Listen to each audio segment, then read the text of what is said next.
Nous sommes en train de briser les forteresses, ça va se briser au nom de Jésus. Ta valeur n'est pas un avion. Ta valeur n'est pas un hélicoptère. Ta valeur, ce n'est pas le yacht. Ta valeur, c'est celui qui t'a sauvé à la croix et qui est à l'intérieur de toi. Donne-moi un amen normal. Ta valeur, c'est celui qui est à l'intérieur. Christ en toi, l'espérance. Ne laisse aucun être humain t'arracher ta joie. Sois joyeux en mars. Sois joyeux en avril. Sois joyeux en mai. Sois joyeux en juin. Sois joyeux en juillet. Sois joyeux en octobre. Sois joyeux en novembre. Sois joyeux. Je le disais quelque part, je te le dis aussi. La joie se cherche. Est-ce que quelqu'un m'entend bien? La joie se cherche. Le bonheur ne se cherche pas. Parce que le bonheur doit nous accompagner. Quand le grand berger est avec nous, le bonheur et la grâce. Le bonheur ne se cherche pas, mais la joie se cherche. Quand tu sens que ça va mal, cherche la joie. Va puiser la joie en Jésus. Quand tu sens que tu as envie de pleurer, tu dis larmes, tu ne sortiras pas. Jésus est ma force, Jésus est ma joie, Jésus est ma satisfaction, Jésus est ma paix. Cherche la joie. Mon frère, le monde est dur, le monde est compliqué, le monde a des difficultés, mais il faut être capable de chercher. Ce verset est possible pour ceux qui savent chercher. Voilà pourquoi il y a des gens justement, à cause de cette forteresse-là, quand il fait 2-3 voyages, c'est fini, il change sa démarche ici. Il veut que le pasteur Joël fabrique pour lui une chaise en or. Que sa chaise soit différente ici. Parce qu'il a fait 2-3 voyages. Forteresse, ta valeur c'est Jésus. Il ne faut pas croire que ce verset veut dire sois là, Jésus est là, il te donnera toujours la joie. Non, Jésus est celui qui amène aussi dans la vallée. Et même dans la vallée, cherche. Comment chercher la joie dans la vallée? Tu traverses ces moments difficiles, mais tu te rappelles. Après ça, c'est la couronne. Après ça, c'est la gloire. Après ça, c'est la bénédiction. Après ça, c'est l'ascension. Après ça, c'est le positionnement. Je suis joyeuse. Tu n'as pas d'enfant, mais tu cherches la joie. Comment tu cherches la joie? Je n'ai pas d'enfant, mais mon bébé, c'est Samuel. Moi, je n'engendrerai pas n'importe quel bébé. Tu cherches. My God, you have to look for your joy. La joie se cherche. Les gens de chrétiens qui pensent que la joie est automatique parce que Jésus est en toi. Jésus va mettre. Vous entendrez même un chrétien dire que Jésus me transmette la joie. Il ne te transmettra pas, c'est à toi de. Comme la femme. Il ne cherchera pas la femme pour toi. C'est à toi. Celui qui trouve, c'est-à-dire qu'on cherche. Si tu ne cherches pas, mon frère, tu vas vieillir. Tu attends que Dieu t'envoie une femme. Tu vas vieillir ici dans l'église. Et si tu vieillis trop, je te consacre prêtre à l'AENA. C'est tout. Nous ouvrons la branche des prêtres. Où tu ne te maries pas, et puis ne fais pas d'enfant, hein, frère. Que je ne voie pas le visage d'un bébé là-bas qui te ressemble. Tu vas rester comme ça. Tu dois chercher. Dieu ne te donnera pas de femme. La Bible dit celui qui trouve. Donc tu cherches aujourd'hui, tu cherches demain. J'ouvre une parenthèse, je vais peut-être te choquer, mais tu es habitué à ça. Je te choque donc en te disant, mon frère, quand tu dragues une fois, ça ne marche pas, laisse, drague encore. La drague n'est pas un problème. Est-ce que quelqu'un m'entend bien? Le problème, c'est l'engagement. Le problème, c'est l'engagement. Si j'entends que tu t'engages beaucoup, je te chasse. Oui. Le problème est là, parce que c'est là qu'on devient aventurier. C'est là qu'on devient farceur. Mais la drague n'est pas l'engagement. Tu essayes ici, ma soeur, est-ce qu'on peut? Non, on ne peut pas. Ma soeur, est-ce qu'on peut? Et tu mets Dieu dedans. Cherche ta joie. Ne laisse aucun homme t'arracher la joie. J'ai aimé cet amen, que Jésus vous visite. L'être humain est passager. L'homme est né et il mourra un jour. Mais personne ne t'arrache ta joie. Regarde un homme, dis-lui, la forteresse tombe. Tu finis les cultes comme ça, et puis on ne te salue pas par Madame Hélène. Tu dis, oh Madame Hélène ne m'a pas salué. Alors tu sors triste, tu es aventurier. À cause d'une salutation. Une salutation, c'est comme bon appétit. C'est à prendre ou à laisser. Je vais te réchoquer. Même sans ta salutation, il va vivre. Même sans ta salutation, il va aller de l'avant. Même sans ta salutation, il sera en bonne santé. Et c'est ce qui compte. La bonne santé. Pourquoi toi tu vas perdre ta joie parce que j'étais à l'église, une sœur, elle m'a mal salué, elle m'a mal regardé. Ma sœur, si elle te regarde mal, ce sont ses yeux. Toi aussi tu as tes yeux. Regarde-toi avec admiration. Regarde-toi avec admiration. Luc 23, 39 parle d'un homme qui était à côté de la grâce elle-même, la grâce faite chair, mais il n'a bénéficié de rien. L'un des malfaiteurs crucifiés l'injuriait, disant: n'es-tu pas le Christ? Sauve-toi toi-même et sauve-nous. Cet homme est mort à la croix et on ne sait pas, mais nous disons à la lumière des Écritures que cet homme n'a pas bénéficié du salut. Que quelqu'un me dise c'est dangereux. Merci. Cet homme n'a pas bénéficié du salut alors qu'il était à côté de la grâce faite chair, Jésus de Nazareth. Il n'a bénéficié de rien du tout, simplement parce que cet homme avait une façon, une manière de réfléchir.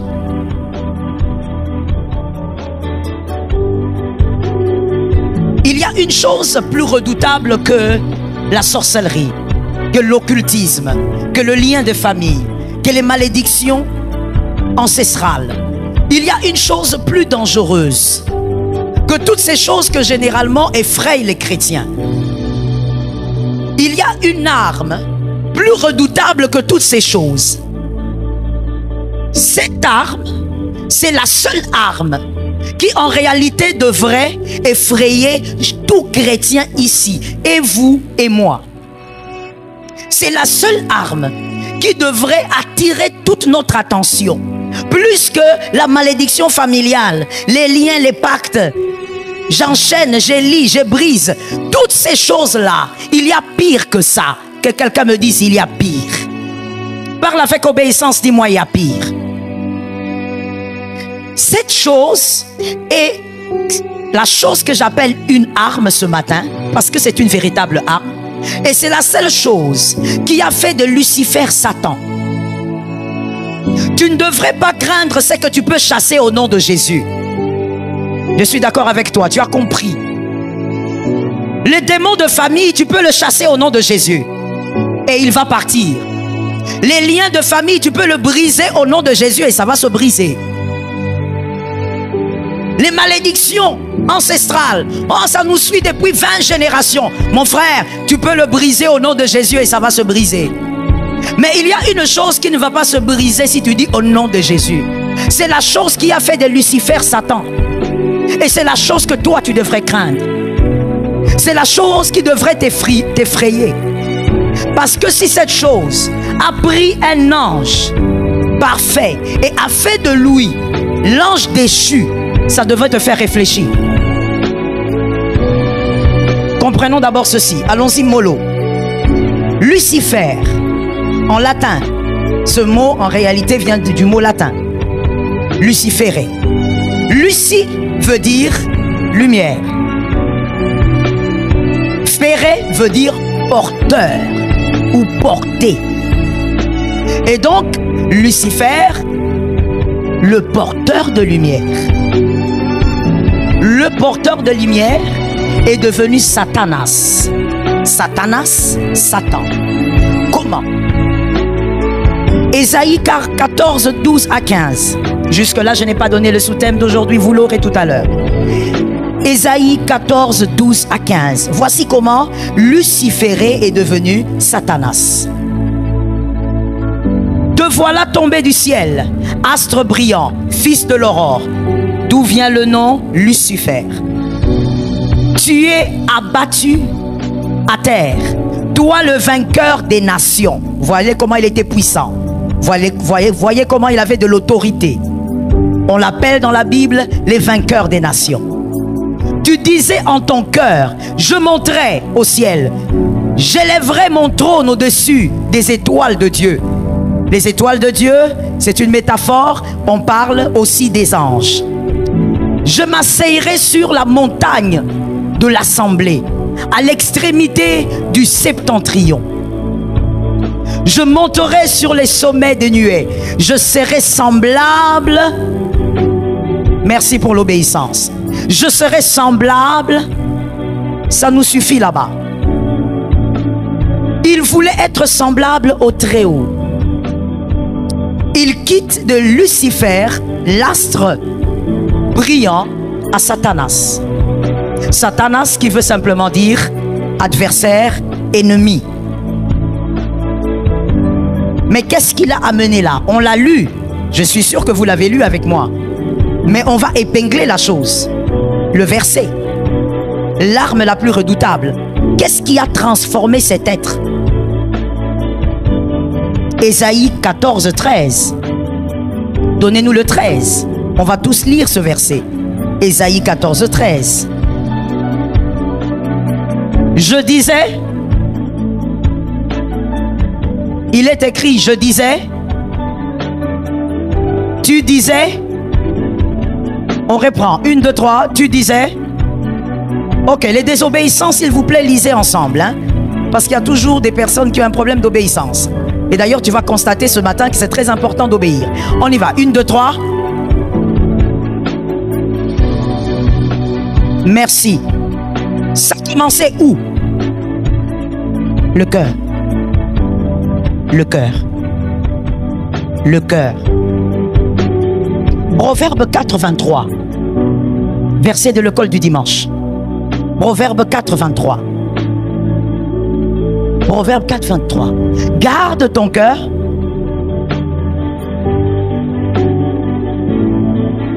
Garde ton cœur plus que... Dans toute autre chose, il y a quoi? Dans toute autre chose, qu'est-ce qu'il y a là-bas? Il y a tout. Garde ton cœur plus que ta famille. Garde ton cœur plus que ton argent. Garde ton cœur plus que ton corps. Garde ton cœur plus que tout ce que tu aimes. Je n'ai pas entendu. On va reprendre. Garde ton cœur plus que ce que tu aimes. Garde ton cœur plus que ton argent. D'accord. Proverbe 27, 19. Proverbe 27, 19. Comme dans l'eau, le visage répond au visage. Vous comprenez de quoi il s'agit. Ainsi, le cœur de l'homme répond au cœur de l'homme. Le cœur de l'homme répond au cœur de l'homme parce que le cœur de l'homme, justement, cache la vérité de l'homme. Que quelqu'un dise à 3 personnes, le cœur de l'homme cache la vérité de l'homme. Que quelqu'un dise à 3 personnes,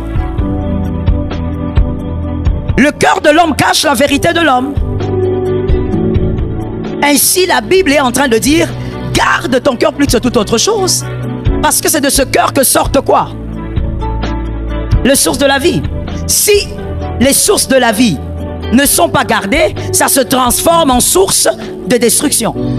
Lorsque la Bible parle du cœur, quand vous lisez de Genèse à Apocalypse, sachez que quand la Bible parle du cœur, en réalité, la Bible parle des pensées. Les pensées. This is why la Bible dit, garde ton cœur. En d'autres termes, garde tes... Plus que tout autre, on va mieux le dire. On va le dire ensemble. Au lieu de dire cœur, on va dire pensée. On y va. 1, 2, 3, garde. Garde tes pensées plus que toute autre chose. La chose qui a transformé Lucifer en Satanas, ce sont ses pensées. L'arme la plus redoutable que tu devrais craindre, c'est pire que les démons de famille qui te font trembler ici. C'est pire que je ne sais quel type de puissance occulte. Les pensées. Ainsi le sous-thème de ce matin. Les forteresses des pensées. Les forteresses des pensées. Il est temps que certaines forteresses au niveau de tes pensées se brisent. J'ai entendu 2 amens. Si tu veilles sur tes pensées, Dieu t'épargne du mal et tu t'épargnes toi-même aussi de beaucoup de mal. Beaucoup de chrétiens dans l'église, tels que nous sommes là, parce que je m'adresse à nous, je ne m'adresse pas aux voisins, je m'adresse à nous. Plusieurs d'entre nous, nous ne sommes pas déstabilisés dans nos vies par les démons de famille, par les pouvoirs occultes, par des problèmes, je ne sais de quel esprit. Nous sommes déstabilisés par nos propres pensées. Tu penses bien, tu vis bien.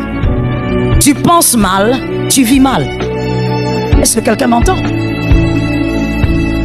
La plus grande bataille du diable face à toi, ce n'est pas de détruire tes biens.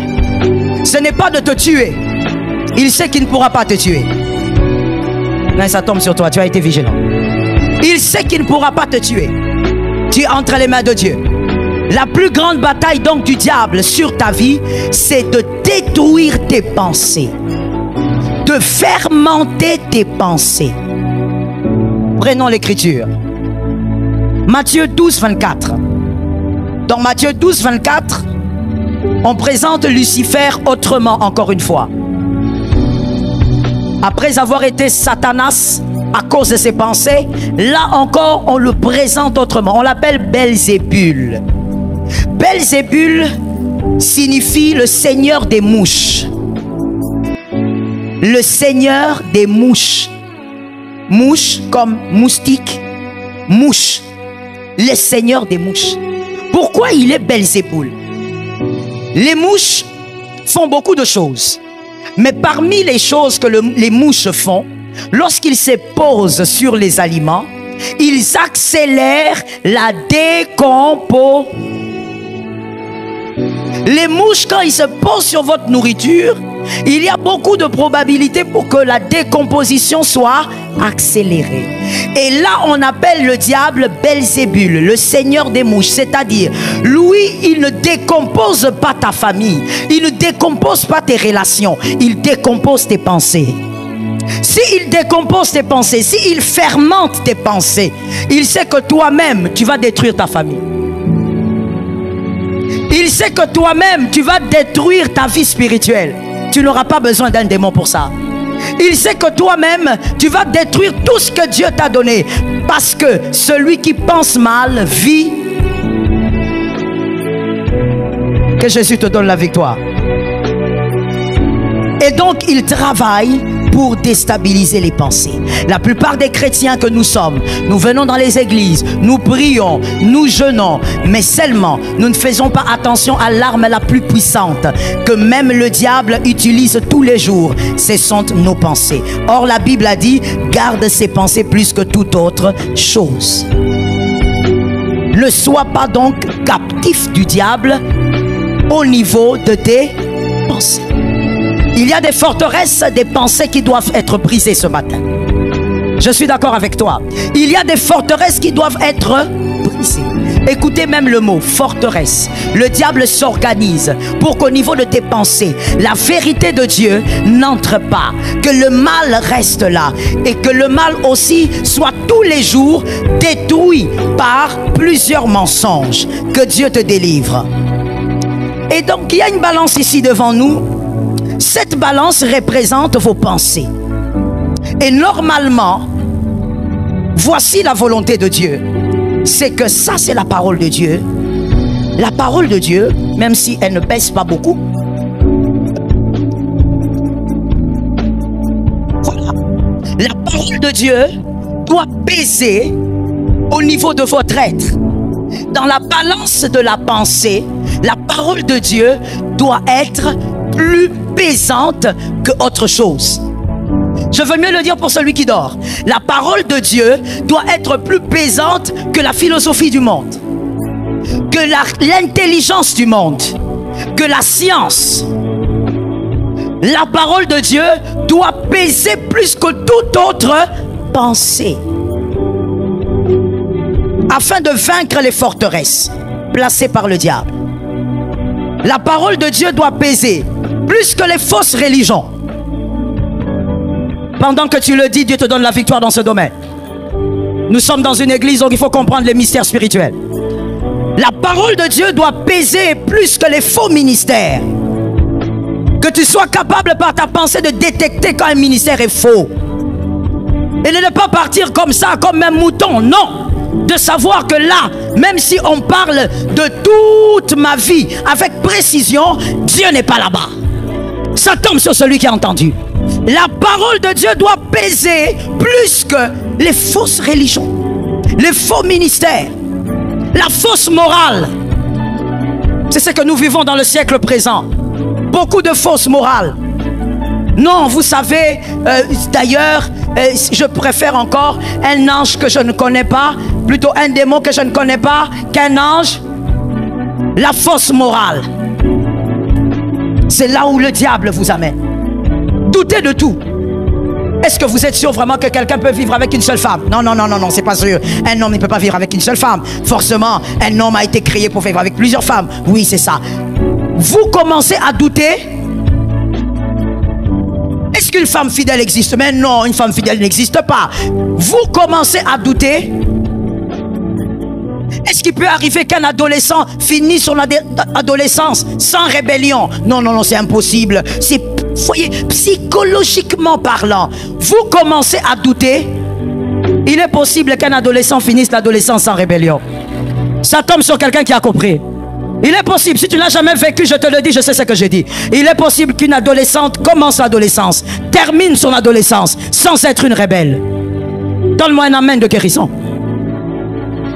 Le diable veut vous amener à douter de tout ce que Dieu dit. Être raisonnable n'est pas le fait de douter de tout. Être raisonnable, c'est plutôt le fait d'analyser.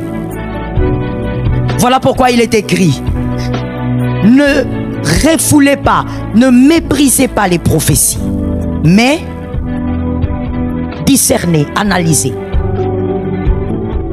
2 Corinthiens 10:5, voilà notre bataille. Elle est plus grande que toutes les batailles que toi tu connais. Non, j'ai un mari de nuit. Cette bataille que je te présente est plus grande que ce mari de nuit. Non, j'ai une femme de nuit. Cette bataille-là. 2 Corinthiens 10:5. On va tous lire avec humilité et obéissance. 1, 2, 3. Non, nous reprenons. On ne renverse pas comme tu as dit là. Nous reprenons. 1, 2, 3.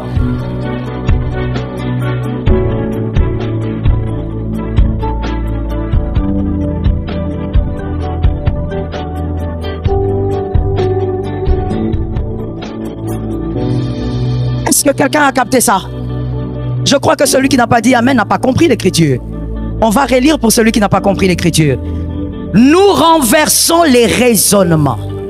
On commence d'abord par là. Le véritable combat spirituel, c'est ça. Ce n'est pas d'abord feu, feu, feu. J'envoie. Là où tu as envoyé, tu avais envoyé hier. Si ça n'a pas marché hier, il faut régler le problème ici. C'est ça le vrai combat.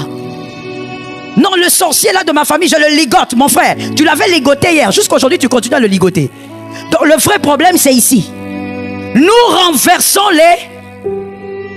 Et toutes qui s'élèvent contre là, il y a des pouvoirs qui s'élèvent contre la connaissance de Jésus.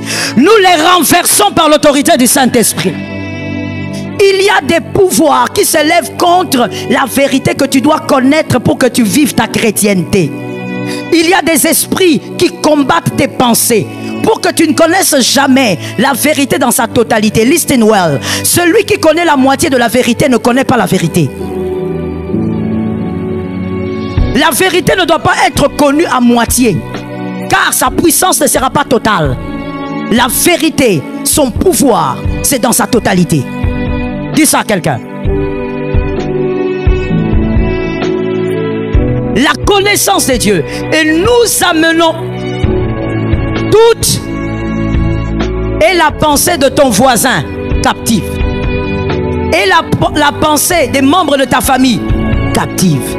Et la pensée de tes collègues de service captive à quoi? L'obéissance du Christ. L'obéissance du Christ. Oh, que Dieu nous donne la victoire. Sois capable d'obéir à Christ. Mais tout se passe au niveau des pensées. Celui qui n'a pas des pensées captives à l'obéissance du Christ ne pourra pas obéir. Et tu n'obéiras pas même dans les détails. Est-ce que quelqu'un m'entend? Toute pensée doit être libérée de forteresses. Des forteresses diaboliques. Et toute pensée, je veux mieux le dire, toute pensée doit être esclave à l'obéissance du Christ. Que tes pensées soient obligées d'obéir à la vérité. Que tes pensées soient enchaînées face à la vérité. Je réponds ça pour celui qui dormait. Que tes pensées soient enchaînées face à la vérité. Que face à la vérité, tu te sentes obligé de t'incliner. Mais pas n'importe quelle vérité, la vérité du Christ. C'est ça la vraie bataille. Quand le diable arrive à te vaincre, c'est parce qu'il t'a d'abord vaincu au niveau de tes pensées. Est-ce que quelqu'un m'entend bien? La première forteresse que nous allons briser ce matin par la grâce de Dieu, la première forteresse que nous devons briser par la grâce de Dieu ce matin, au niveau des pensées, les inquiétudes. Les inquiétudes. Nous sommes dans un siècle où tout le monde veut courir au rythme de l'horloge du progrès. Tout le monde. Et qui a défini le progrès? Le monde et la science. Le monde et la science ont défini le progrès. Ce qui fait que si tu n'es pas dans ce couloir-là, on dit tu es en retard. On dit ta vie a un problème. On dit tu ne progresses pas, tu n'évolues pas. Ça, c'est ce que le monde a défini. Quand tu as une hutte, on dit tu es pauvre. Quand tu as une villa, on dit... Qui a défini ça? Merci. Le monde. Le monde a conditionné tous les habitants de la terre. Le monde a conditionné tous les habitants de la terre à vivre selon ce rythme de progrès. Les chrétiens sont dans la prison du vouloir à cause de la définition que le monde a imposée au progrès. Les chrétiens aujourd'hui sont à la course du vouloir. Vouloir faire, vouloir avoir, plutôt que d'être dans la course du vouloir plaire à Dieu. La forteresse est tellement puissante au niveau de vos pensées que vous trouvez cette vie normale au point où vous ne vivez que pour ça maintenant. Que Jésus nous donne la victoire ce matin. Lorsque ces choses ne t'accompagnent pas, c'est-à-dire les éléments du progrès selon le monde, tu tombes dans l'inquiétude. Regarde ton voisin, dis-lui que Dieu te délivre. Regarde un autre, dis-lui que Dieu t'épargne. Tu tombes dans l'inquiétude. Ainsi, dans l'église aujourd'hui, nous avons des chrétiens déprimés. Vous les amenez ici, vous commencez à déclarer au nom de Jésus, démon sort. Il n'a pas un démon, il est déprimé. Il est dans une dépression primaire ou majeure. Il n'a pas un démon. Oh non, ces frères-là, il a des combats. Il n'a pas de combat. Il subit une dépression. La dépression est une réalité. Il n'a pas de démon. Qui t'a dit qu'il a un démon? Tu vas prendre trop de temps ici à envoyer le feu. Il n'y a pas de feu envoyé quelque part.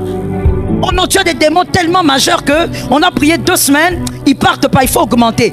Il est déprimé à cause de ce qu'il vit. Qu'est-ce qu'il vit? Il a l'impression qu'il ne réussit pas selon la définition du monde. Donc, il est dans la dépression. On a des chrétiens qui sont dans l'anxiété. Il vit dans l'anxiété. Pourquoi? Parce que selon lui, il ne réussit pas. Il est inquiet parce qu'il n'a pas ce que les autres ont. Il y a des chrétiens ici, je parle d'ici. Vous êtes venus ce matin, mais vous avez très mal dormi cette nuit. Presque pas d'ailleurs. Pas parce que tu priais, mais parce que tu étais en train de t'inquiéter sur ta vie. Quand je tiens compte de mon âge, quand je tiens compte de ceci, quand je regarde à gauche, à droite, il y a des choses qui ne marchent pas. Qu'est-ce qui ne marche pas? Qui t'a dit que ça ne marche pas? Parce que tu as une définition dans ta tête. C'est la définition que le monde a donnée du progrès. Tu vis dans les inquiétudes. Tu es inquiet parce que tu n'es pas les autres. Tu ne peux pas être les autres. Aide-moi à dire ça à un homme de foi. Non, pourquoi je ne suis pas comme Jean-Louis? Tu n'es pas Jean-Louis. Et il ne faudrait pas que tu sois Jean-Louis. Ça tombe sur celui qui est intelligent derrière.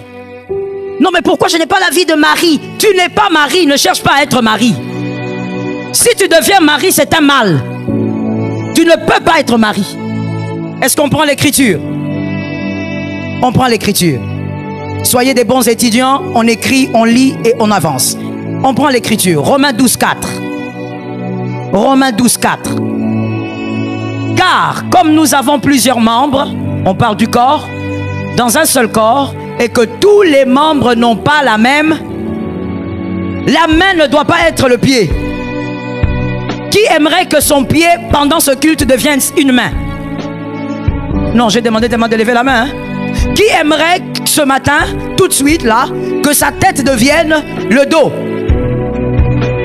Chaque chose à sa place. Ne vois-tu pas que les membres du corps ne se plaignent pas? Ne vois-tu pas que ta bouche ne cherche pas à être l'oreille? La bouche est bien là où elle se trouve. Elle se contente de faire ce qu'elle doit faire. Tu n'es pas Jean-Luc, reste ce que tu es. Si tu deviens l'autre, tu ne feras pas ce que tu es appelé à faire. Alors que toi, tu es une étoile appelée à faire certaines choses. Reste celui que tu es et sois fier de celui que tu es. Ne te compare à personne, reste dans ton couloir. Ça tombe sur toi là derrière. Reste dans ton couloir, sois fier de ce que Jésus fait de toi. Pourquoi est-ce que tu veux être l'autre? Tu veux être qui? Si toi tu deviens l'autre, qui deviendra toi? Qui fera ce que tu dois faire? Le problème c'est quoi? La définition que le monde a donnée au progrès. Pour que je devienne grand, je dois être directeur comme lui. Qui t'a dit ça? Tout le monde ne deviendra pas grand sur le trône. Les lecteurs de la Bible ont entendu? Tout le monde ne deviendra pas grand. David est devenu sur le trône, il a été grand. Daniel n'a jamais été sur le trône. Il était très grand. Je vais entendre 3 amens quelque part. Il faut savoir que nous brisons les forteresses. Donc tu dois être capable de penser selon la vérité qui t'est présentée. Daniel n'a jamais été roi. Daniel n'a jamais été, je ne sais pas, prince. Daniel était l'un des gouverneurs de Babylone. Et il était puissant dans son domaine. Est-ce que quelqu'un m'entend bien? Ne sois pas Salomon, toi tu es Samson. Ne cherche pas à être Salomon. Tu es bien là où tu es. Tout ce que tu dois maintenant comprendre, imposer à tes pensées, parce que c'est là qu'il y a la bataille. Impose à tes pensées la volonté de Dieu. Que je brille selon la volonté de Dieu.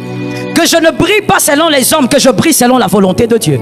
Que je ne brille pas selon le siècle présent, que je brille. Non, ces derniers temps, tout le monde réussit en Chine. Toi, réussis même, je ne sais pas, à Djobour. Est-ce que quelqu'un m'entend bien? Non, ces derniers temps, tout le monde fait le commerce, je ne sais pas, à Dubaï. Toi, réussis en Turquie. Ou même ailleurs. Est-ce que quelqu'un m'entend bien? Refuse de t'inquiéter parce que tu veux être l'autre. Tu es toi et tu réussiras en tant que toi. Que Dieu bénisse quelqu'un qui a entendu. Il faut briser les forteresses de l'inquiétude. Tu t'inquiètes parce que tu veux avoir ce qu'ils ont. Qui t'a dit que tu as besoin de ce qu'ils ont? Qui t'a dit ça? Le monde. Ça t'introduit dans des inquiétudes. Tu manques de sommeil, tu ne dors pas. Regarde comment tu as maigri. Regarde comment tu as grossi, parce que cela dépend. Certains au milieu de nous, quand ils s'inquiètent, ils maigrissent. Même quand ils mangent bien. Mais d'autres, quand ils s'inquiètent, ils grossissent. Ça dépend des corps, du corps de la personne. Mais tu te poses la question. Pourquoi tu peux manquer de sommeil parce que tu n'as pas ce que l'autre a? Tu veux absolument avoir cette voiture-là. Pourquoi tu veux cette voiture-là? Toi, ton souci, c'est le déplacement ou c'est la marque? Forteresse. Vous voyez là où se trouvent les forteresses? Ton souci, c'est quoi? Non, non, non, il faut que je m'habille de tel habit. Ton souci à toi, c'est ce que Dieu avait fait dans Genèse. Couvrir ton corps ou c'est de porter des marques? La forteresse. Ton souci à toi, c'est d'avoir un bébé ou de mettre au monde ton bébé là où l'autre a mis au monde son bébé. Quel est vraiment ton vrai problème? Regardez ce que Matthieu dit. Matthieu 6, 11. Et pendant qu'on nous donne cette écriture, je déclare que les forteresses des pensées se brisent au nom de Jésus. Matthieu 6, 11.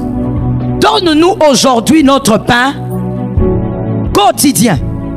C'est-à-dire ce qu'il te faut aujourd'hui, Dieu te donne. Ce que tu dois demander, c'est ton pain. My God, my God, my God. Tu ne dois pas demander le pain. Demande. Merci, j'ai entendu 3 personnes. Maintenant, les 3 personnes qui ont parlé, les autres, vous avez entendu, vous allez m'aider à répéter ça. Ne demande pas à Dieu le pain. Demande ton pain à toi. Monsieur Stéphane, demande quoi? Ton pain. Ton pain ne doit pas ressembler au pain de l'autre. Pourquoi on dit donne-nous notre pain? Parce que Dieu connaît le pain qu'il te faut. Dieu ne te donnera pas le pain du voisin. Il te donne le pain qu'il te faut selon ta saison, selon ton parcours. Seigneur, donne-moi ma paix. Ne me donne pas la paix du voisin, donne-moi. Seigneur, donne-moi ma maison. Ne me donne pas la maison comme.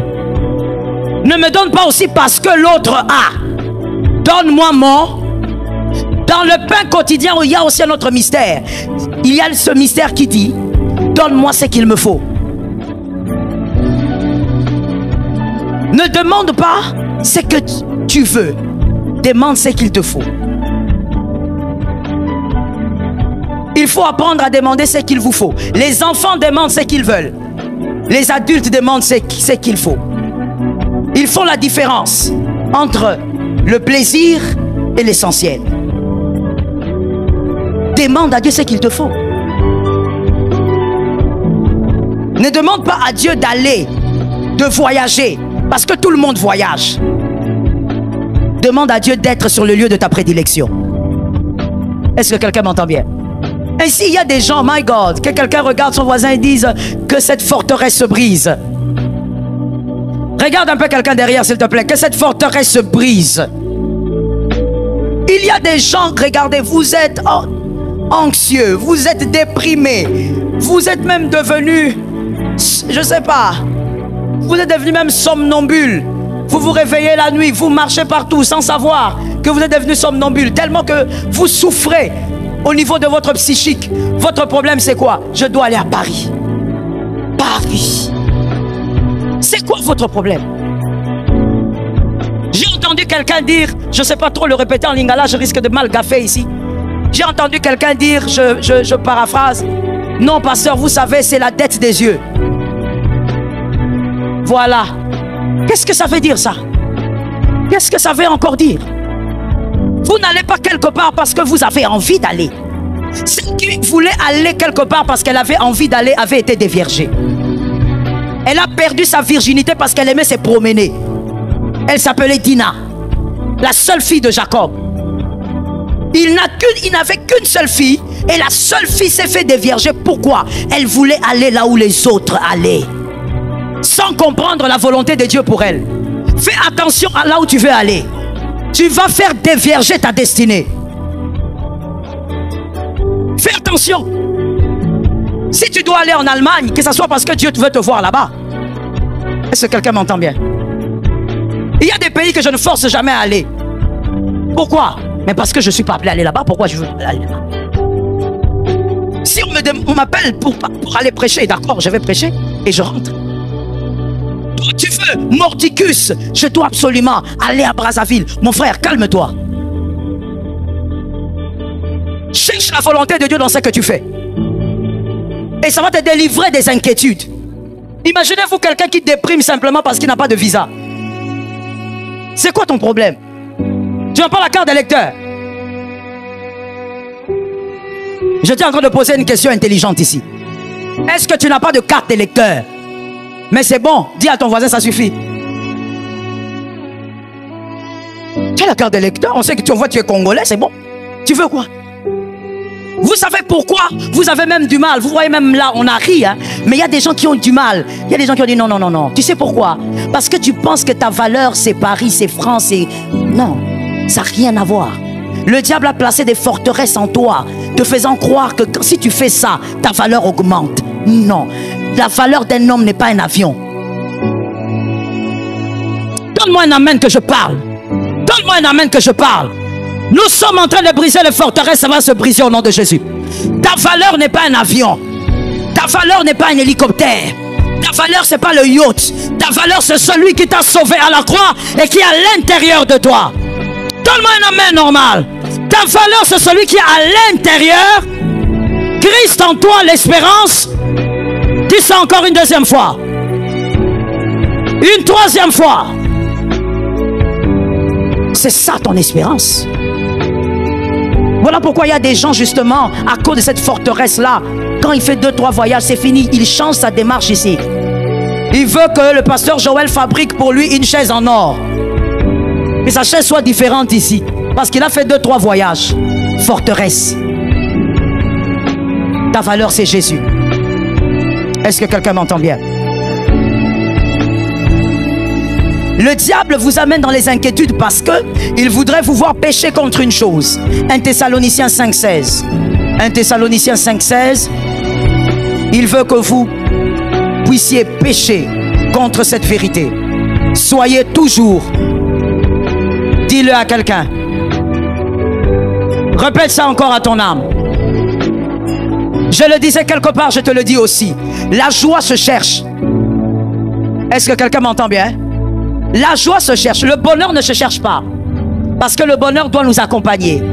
Quand le grand berger est avec nous, le bonheur et la grâce. Le bonheur ne se cherche pas. Mais la joie se cherche. Quand tu sens que ça va mal, cherche la joie. Va puiser la joie en Jésus. Quand tu sens que tu as envie de pleurer, tu dis larmes, tu ne sortiras pas. Jésus est ma force, Jésus est ma joie, Jésus est ma satisfaction, Jésus est ma paix. Cherche la joie.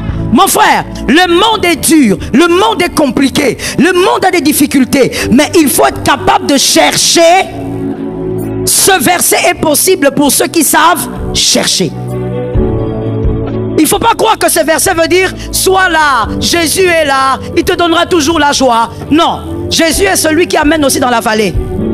Mais même dans la vallée, cherche. Comment chercher la joie dans la vallée? Tu traverses ces moments difficiles, mais tu te rappelles. Après ça, c'est la couronne. Après ça, c'est la gloire. Après ça, c'est la bénédiction. Après ça, c'est l'ascension. Après ça, c'est le positionnement. Je suis joyeuse. Je cherche la joie même dans la vallée. Tu n'as pas d'enfant, mais tu cherches la joie. Comment tu cherches la joie? Je n'ai pas d'enfant, mais mon bébé, c'est Samuel. Moi, je n'engendrerai pas n'importe quel bébé.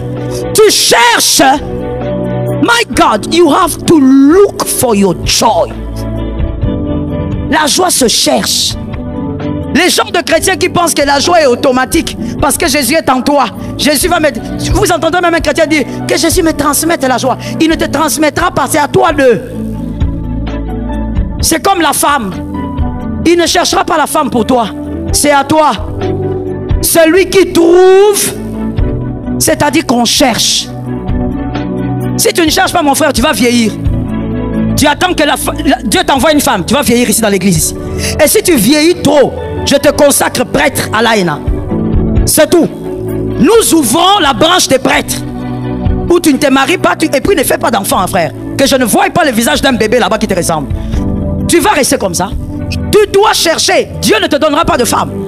La Bible dit celui qui trouve. Donc tu cherches aujourd'hui, tu cherches demain. J'ouvre une parenthèse, je vais peut-être te choquer, mais tu es habitué à ça. Je te choque donc en te disant, mon frère, quand tu dragues une fois, ça marche pas, laisse, drague encore. La drague n'est pas un problème. Et si quelqu'un m'entend bien, le problème c'est l'engagement.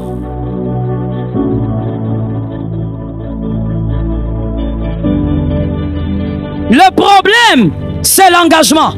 Si j'entends que tu t'engages beaucoup, je te chasse. Oui. Le problème est là, parce que c'est là qu'on devient aventurier. C'est là qu'on devient farceur. Mais la drague n'est pas l'engagement. Tu essayes ici, ma soeur, est-ce qu'on peut? Non, on ne peut pas. Ma soeur, est-ce qu'on peut? Et tu mets Dieu dedans. Cherche ta joie. Ne laisse aucun homme t'arracher la joie. J'ai aimé cet amen, que Jésus vous visite. L'être humain est passager. L'homme est né et il mourra un jour. Ne laisse aucun être humain t'arracher ta joie. Sois joyeux en mars, sois joyeux en avril, sois joyeux en mai, sois joyeux en juin, sois joyeux en juillet, sois joyeux en octobre, sois joyeux en novembre, sois joyeux. Sois joyeux. Que personne ne t'arrache ta joie. Regarde un homme, dis-lui, la forteresse tombe. Tu finis les cultes comme ça, et puis on ne te salue pas par Madame Hélène. Tu dis, oh Madame Hélène ne m'a pas salué. Alors tu sors triste, tu es aventurière. À cause d'une salutation. Une salutation, c'est comme bon appétit. C'est à prendre ou à laisser. Je vais te réchoquer. Même sans ta salutation, il va vivre. Même sans ta salutation, il va aller de l'avant. Même sans ta salutation. Même sans ta salutation, il sera en bonne santé. Et c'est ce qui compte. La bonne santé.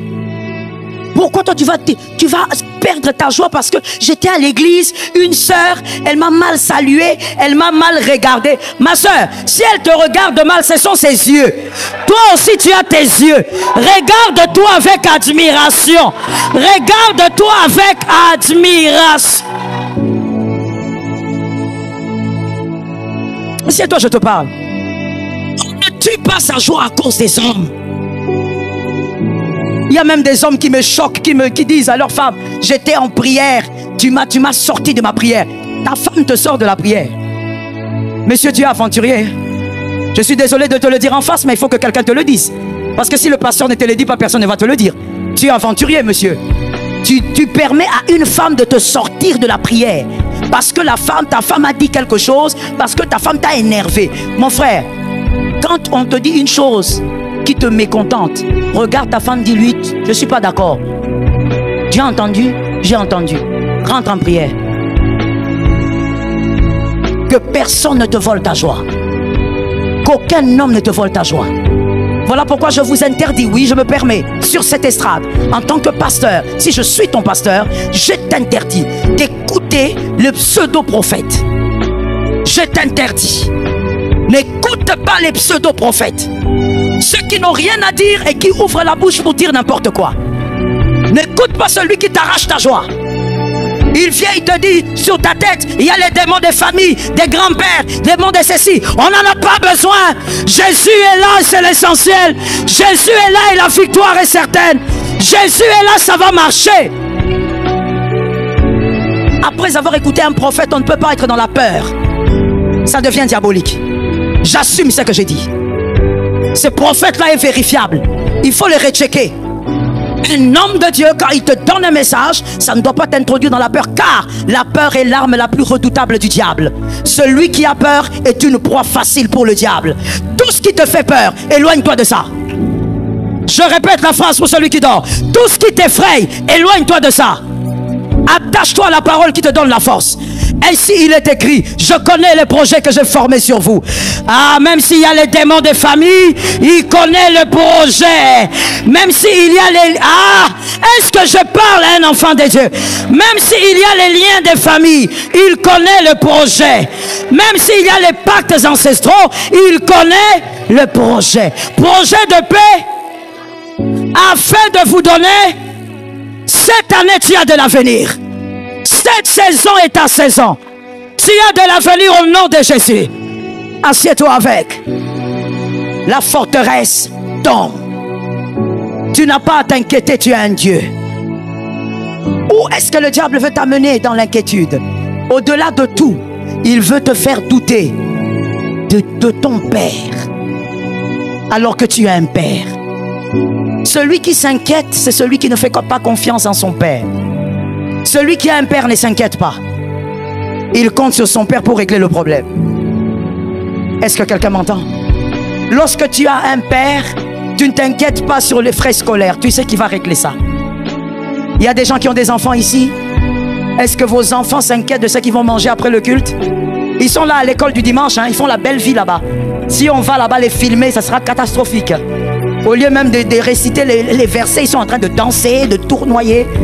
Sans inquiétude. Ils savent même pas ce qu'ils vont manger après le culte, mais ils savent qu'ils vont. C'est ça que j'aime. Ils ne savent pas comment ils iront à l'école demain, mais ils savent que ils iront à l'école demain parce qu'ils comptent sur toi. Ils savent que tu es là. Tu es un père, tu es une mère. Le diable veut te faire douter de ton père céleste et vivant. Oh, ça tombe sur une famille. Est-ce que tu vois le danger des inquiétudes? Tu vois combien les inquiétudes sont néfastes. qu'il faut briser cela. Parce que ça te fait douter de Dieu. C'est ton papa. Ton papa s'occupe de toi. Je te pose une question. Est-ce que celui qui t'a donné la vie a oublié de t'habiller? Est-ce qu'il est possible que celui qui te donne la vie oublie de te nourrir? Il est possible que celui qui te donne la vie oublie que tu dois vivre décemment? Impossible. Ton Père est vivant. Matthieu 6, 9 dit: notre Père qui est aux cieux. Ce n'est pas notre voisin. Ce n'est pas le papa du voisin qui est au ciel. C'est notre propre Père. Matthieu 7, 11 révèle combien nous sommes méchants, mais nous avons des bonnes choses pour nos enfants. Dieu, il est parfait. Dieu est bon. Il ne peut pas oublier de te prendre en charge. Je veux mieux le dire, il te prend déjà en charge. Ah, j'aime cet amen. Voici donc ce qui se passe avec Dieu en termes du demander et du recevoir. Le Fils demande. C'est au Père de se charger de donner. Est-ce que quelqu'un m'entend? Lorsque tu demandes à Dieu, laisse-lui la responsabilité en tant que Père de te donner. Ne dicte pas quand est-ce qu'il va te donner. Ta foi peut t'amener à déclarer, c'est vrai, mais que ça ne t'amène pas dans l'inquiétude. Il est un Père, il connaît le temps. Je veux dire autre chose que tu diras à ton voisin. Le Fils demande, le Père connaît le temps du donner. Est-ce que quelqu'un m'entend?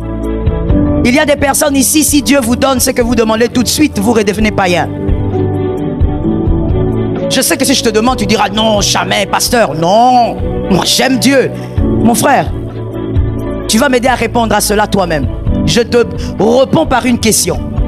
Lorsque tu prends une fille qui veut se marier, disons de 20 ans, et tu poses la question à cette fille: est-ce que tu es prête à tout dans ce mariage avec cet homme? La fille te dit: oui, je suis prête à tout. Dites-moi, comment vous comprenez ça? Comment vous jugez ça? Comment vous jugez la réponse de la fille? Vous considérez que... Pourquoi? Elle a répondu sans réfléchir, ça c'est un. De deux, elle est en train d'affirmer des choses qu'elle ne maîtrise pas. Tu n'as jamais été marié. Je te donne un conseil aussi à toi célibataire, hein? Écoute directement, d'accord? Tu n'as jamais été marié. On te demande: mon frère, tu sauras vivre avec une femme? Oui. Tu n'as jamais été marié. Tu ne peux pas dire oui. C'est une réponse d'irresponsabilité, d'immaturité. C'est que tu devrais dire: par la grâce de Dieu. Parce qu'au fait, tu ne sais pas dans quoi tu seras. C'est exactement la même chose avec notre Dieu. Tu es en train de demander des choses, mais Dieu est le seul à savoir si tu es prêt à les garder. Si ces choses ne vont pas te détruire, il est le seul. Nous demandons, il connaît le temps.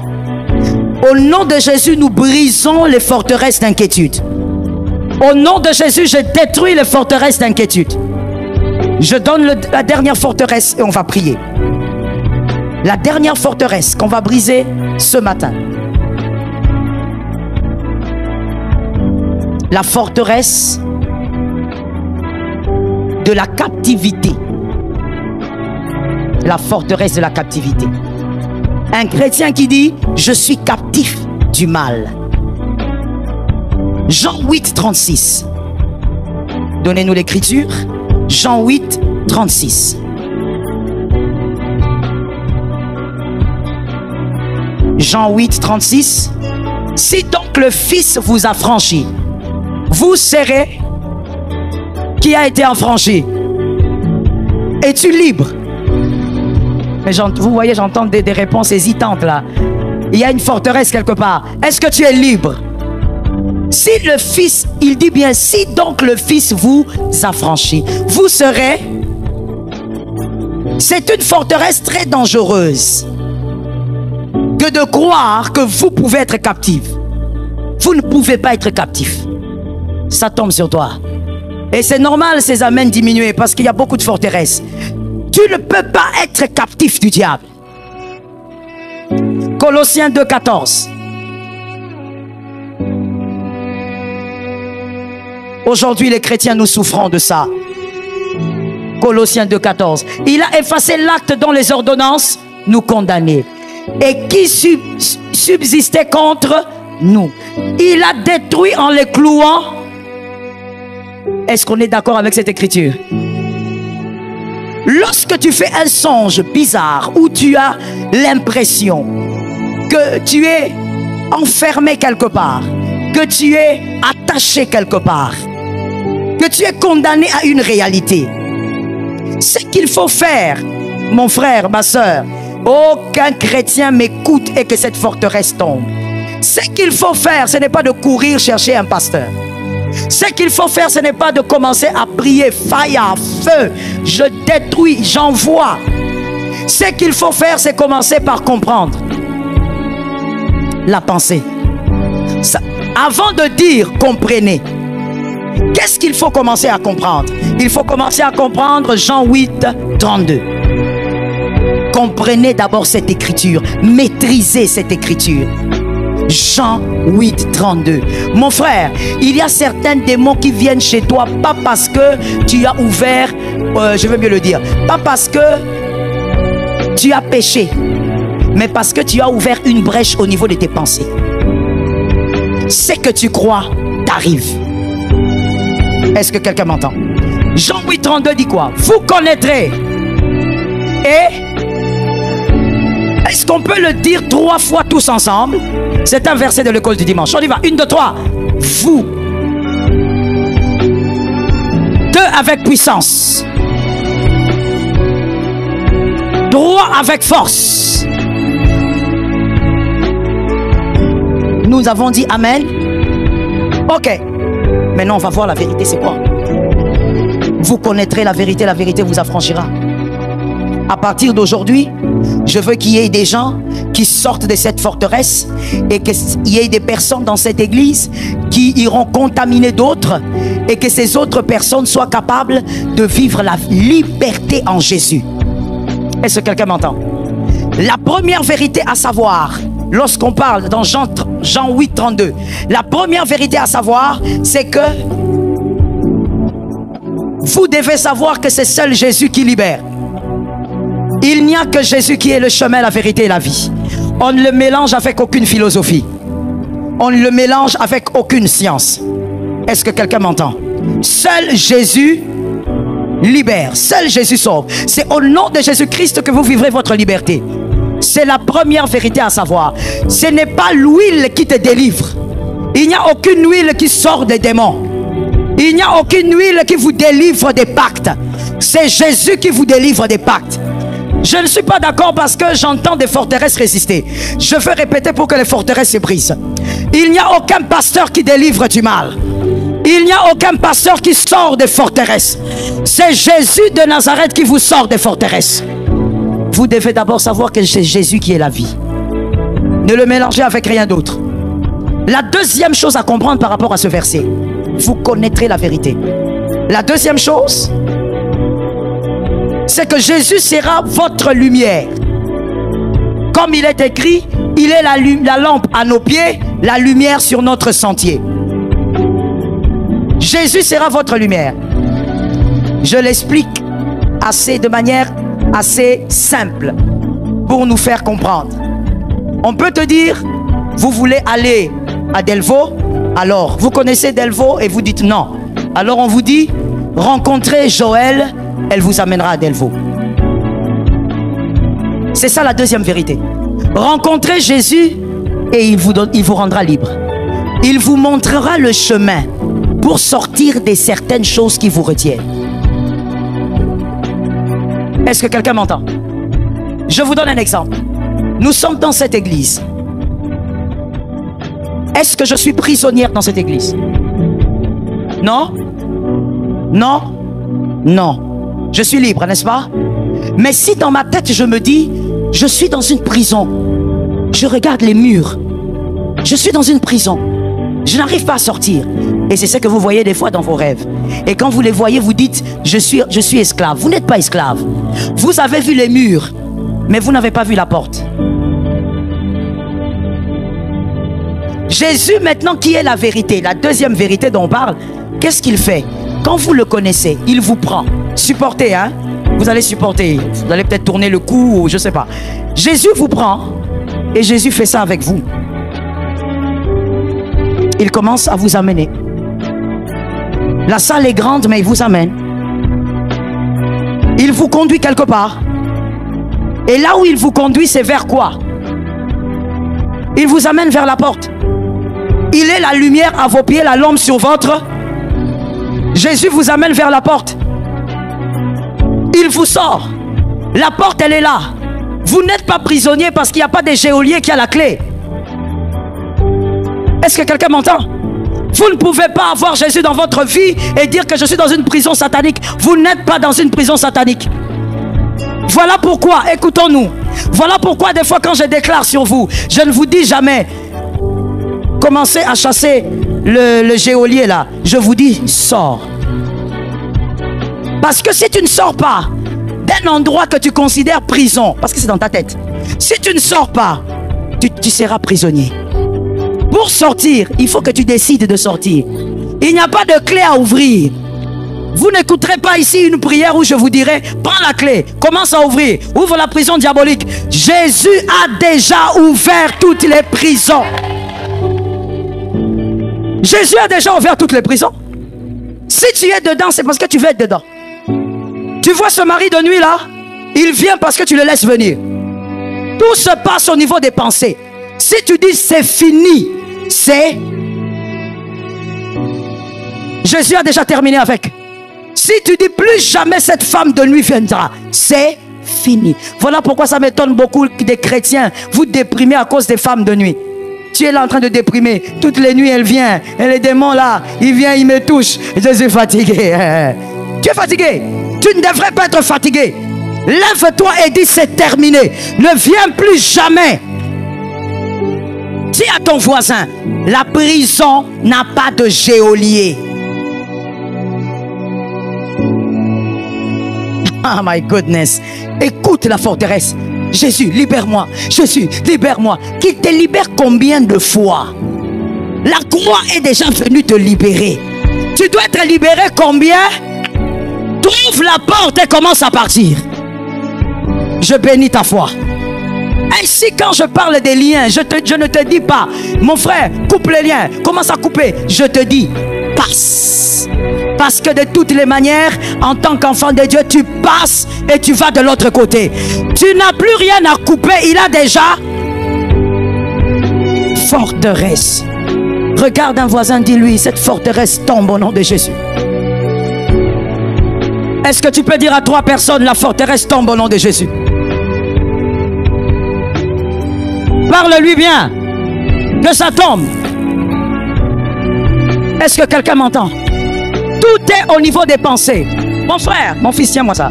Mon frère, dans la nouvelle alliance, arrêtez ces bêtises-là, s'il vous plaît. Je vous réchoque, arrêtez ces bêtises-là. Non, les démons que tu as là, il faut 14 jours de prière. Non, ces champs d'esprit-là, il faut au moins 21 jours sur la montagne Mangengengue avec de l'huile de 2 litres. Aventurier. Et tout ça, vous obéissez pourquoi? Parce que vous êtes prisonnier au niveau de vos pensées. Tu n'en as pas besoin. Dans la nouvelle alliance, Jésus délivre maintenant. Jésus guérit maintenant. Jésus sauve. Je raconte une histoire à quelqu'un qui n'a pas lu. Parce que le siècle présent, tu ne lis plus la Bible. Jésus arrive quelque part, il est près d'un cimetière. Et là, il voit un fou qu'on appelle le fou de Gadara. Cet homme lui dit, Seigneur, ne me fais pas du mal. Parce que le démon avait vu que c'était Jésus. Jésus lui dit, tu vas quitter ce corps aujourd'hui. Il dit, Jésus commence d'abord par lui dire, qui es-tu? Jésus le fait sciemment pour qui? Pour toi et pour moi. C'est pas pour lui. Jésus savait qui il était. Jésus l'a fait pour toi. Regarde ton voisin, dis-lui, quel est ton nom? Jésus l'a fait pour toi. Et le démon répond. Il dit, moi j'ai pas de nom. Parce qu'on est légion. Ma soeur, dans la légion aujourd'hui, vous savez avec le modernisme et tout, aujourd'hui une légion c'est au moins 600 personnes. Mais la légion romaine de l'époque, c'était 4500 personnes au moins. Une légion. Donc quand les démons là, à son époque, il dit nous sommes légion. Il parle au moins de 4500 démons dans un seul homme. Toi, tu penses que tu as quoi? Oh, je suis accéléré. Les esprits ancestraux. Tu as pris même un nom là, tu as donné dedans. À l'époque, 4500 démons dans un seul homme. La Bible dit on l'enchaînait avec des chaînes. Il les brisait. Les chaînes, il les brise. Il va dans les déserts. Dans un corps. Jésus regarde. Jésus n'a même pas dit sort. Les démons ont reconnu que c'est celui qui nous chasse. Jésus a dit, partez dans cette affaire-là. Entrez dans les ports. Tous les 4500. En une minute. Pourquoi tu penses que toi, ton Jésus à toi, pour te délivrer, il doit t'imposer des moments et des moments de prière, je ne sais où. Jésus peut te délivrer de n'importe quel esprit en un seul jour, même en une minute. Est-ce que quelqu'un m'entend? Donnez-moi une bouteille d'eau. Regardez comment ça se passe. Rapidement, s'il vous plaît. Donnez-moi une bouteille. Jean 10, 10. Que dit l'écriture? Jean 10, 10. Que dit l'écriture? Le voleur. Ensuite. Et puis. Mes brebis aient quoi? Je vous pose la question. La vie que Jésus vous donne, c'est la vie qu'il vous donne dans 2 jours. Pourquoi alors vous croyez que votre problème spirituel doit partir seulement après 1 semaine de prière avec un pasteur? Pourquoi? C'est écrit où? Forteresse. Vous savez pourquoi ces esprits ne partent pas? Ce n'est pas parce que vous avez besoin d'1 semaine. C'est parce que vous pensez que vous avez besoin d'1 semaine. C'est ça le pouvoir des forteresses. Ces démons ne partent pas parce que le pasteur n'a pas d'onction. Non, non. C'est pas parce que Jésus a changé. Non. C'est parce que vous, on vous l'a appris. Et vous êtes resté comme ça. Que pour que ce genre d'esprit me quitte, il faut qu'on me donne des jeûnes et qu'on me donne au moins un seau d'huile. Quelqu'un m'entend? Madame ou mademoiselle, venez. Ça sera vous, venez. Regardons s'il vous plaît. Jésus des fois est très étonné lorsqu'on se laisse aliéner par le diable alors qu'il a tout fait. Madame, cette bouteille elle est fermée, ne vous inquiétez pas, d'accord? Ouvrez-la s'il vous plaît. Vous avez constaté que c'est fermé? Buvez un peu. C'est bon. Vous vous sentez déshydraté ou vous vous sentirez déshydraté? Vous sentirez déshydraté. Directement? Vous vous sentirez que vous vous sentez déshydraté maintenant ou c'est après que vous vous sentirez déshydraté? Après avoir bu l'eau? C'est immédiat ou pas? Mon problème est celui-là. Est-ce que c'est immédiat? Dès que vous buvez, c'est immédiat ou pas? Elle dit non. Qu'est-ce que vous pensez? Ah, vous avez compris maintenant. Ah, donc on reprend. La soif a été étanchée immédiatement, après avoir bu l'eau, directement. C'est le corps qui a réagi. Et maintenant, pourquoi Jésus, lui, la vie, quand on reçoit la vie, il faut qu'on soit délivré après 5 jours? Expliquez-moi ça dans votre Bible. Expliquez-moi ça dans votre Bible. Pourquoi avec Jésus, tu me donnes un message aujourd'hui que j'ai des problèmes des liens, mais il faut que je revienne après 5 jours pour que tu commences encore la cure d'âme? Pourquoi? Est-ce qu'il y a une loi biblique qui dit ça? Que c'est un principe, sans cure d'âme, tu n'auras pas la délivrance. Sans 5 jours de jeûne, tu n'auras pas la délivrance. Par contre, je connais quelqu'un. Merci madame. Je connais quelqu'un à la croix. Jésus lui dit, toi tu crois en moi, hein? Le gars il dit, souviens-toi de moi quand tu reviendras. Jésus lui dit, aujourd'hui. Aujourd'hui? Je pose la question aujourd'hui? Non, je pose la question à tout le monde. J'espère que tu n'es pas en train de swapper dans ton téléphone, en train de regarder des choses bizarres. Il y a toujours dans l'église des gens un peu façon. Est-ce que quelqu'un se rappelle de ce texte-là? Le voleur a dit, aujourd'hui, il est allé au paradis avec Jésus, sans baptême.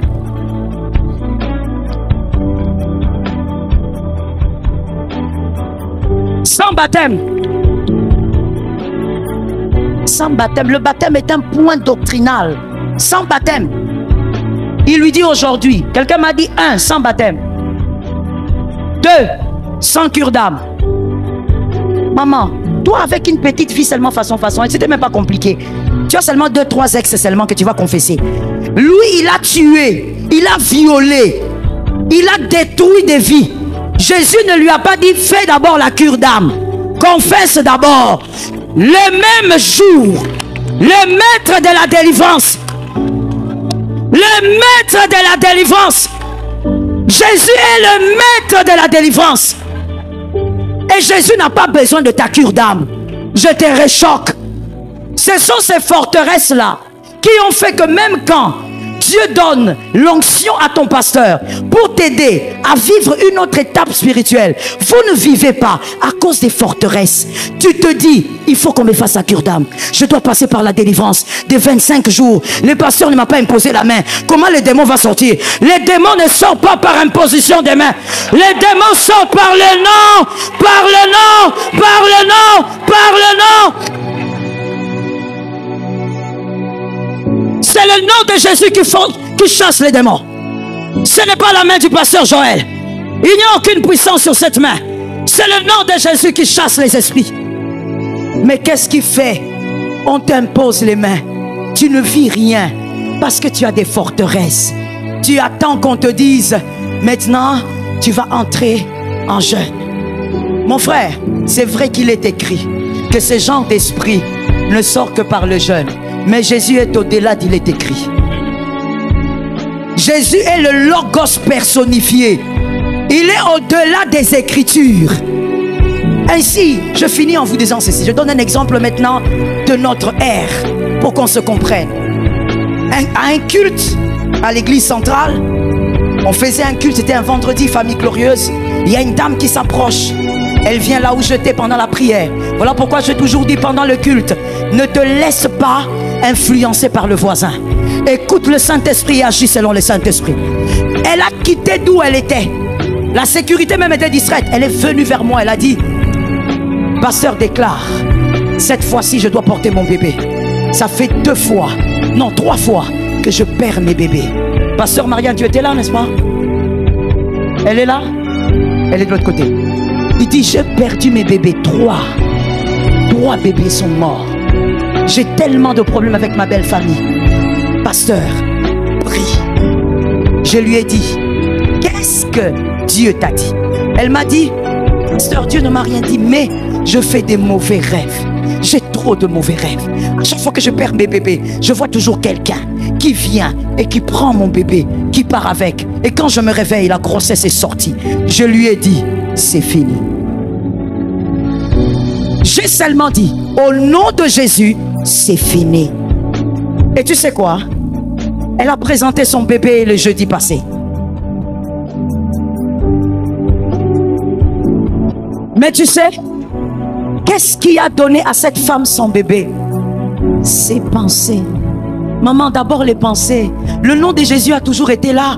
Mais il y a des gens qui ne vivent pas. Parce que le problème, c'est qu'au niveau de vos pensées, vous ne réfléchissez pas pareil. Il y a des gens qui ont compris qu'il suffit que je croie. Même si ça fait 50 ans de captivité, même si ça fait 60 ans, je dois seulement... Elle a porté son bébé. Jésus a fait le reste. Si tu as des mauvaises pensées, Jésus ne va pas t'aider. Si tu as des mauvaises pensées, Jésus ne sait pas comment opérer avec toi. Si tu as des pensées faussées, Jésus ne peut pas opérer avec toi.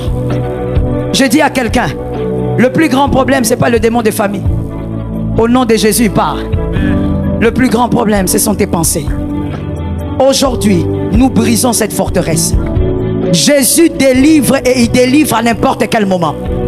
À partir de maintenant, voici ce que tu vas faire en arrivant chez toi. Même si tu habites chez ta soeur, chez ton frère, quand tu mettras la plante de tes pieds dans ta maison, tu déclareras, tout ce qui nous tourmente, c'est terminé aujourd'hui. Est-ce que quelqu'un l'a déclaré? Que quelqu'un lève sa main droite et dise avec moi, je suis victorieux. 2 fois, 3 fois, 4 fois, 5 fois, 6 fois, 7e, commence à déclarer. Déclare et que ça s'impose à tes pensées.